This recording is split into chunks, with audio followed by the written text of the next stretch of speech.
Freedom's Challenge. Throughout the history of man, great thinkers have pondered the problem of the relationship between society and man. To understand this problem, two basic questions must be answered. Should man be free, and what are the responsibilities of freedom? The first question is very basic and extremely necessary in this discussion. Governments are the manifestation of man's weakness. Groups of people will undoubtedly combine for economic or psychological reasons because they are unable to satisfy basic needs by themselves. They also will find some system of government to allow them to live together with a certain degree of order. Herein lies the root of dissent, for governments are compromises between men, but few men are ever satisfied with a compromise.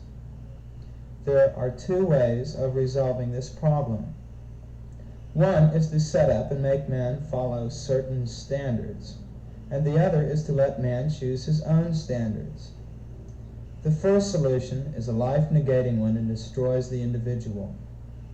Men such as Plato, Sir Thomas More, Edward Bellamy, and Karl Marx believed in this first solution for various reasons, but all failed to realize that it would destroy the masses or take away from the individual and thus society as a whole by idealistically attempting to release the spirit.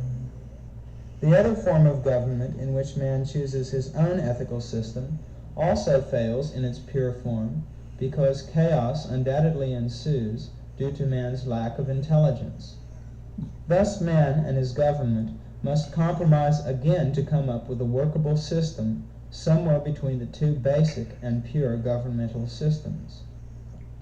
Since the United States and other similarly governed polities are believers in the individual method of government as opposed to the state method, they are designated as free polities. The free polities and states, therefore, are more beneficial to man because they are more life-affirmative and interested in his well-being. Man, therefore, should be free, and his governments should help promote this freedom. What, then, are the duties and challenges of freedom?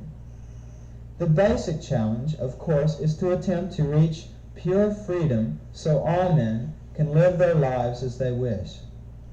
In order to achieve this, the government must place more and more responsibility upon the individual and at the same time educate him extensively with emphasis on living with other men in peaceful coexistence. The entire world must be educated within this sphere of harmony.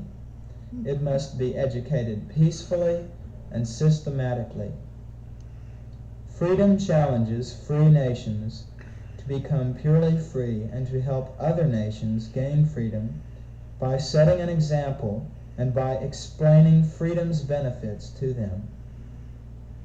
Since freedom of a nation lies among its men, the challenge of freedom is a challenge to man, to learn to live with, help, and love his fellow man.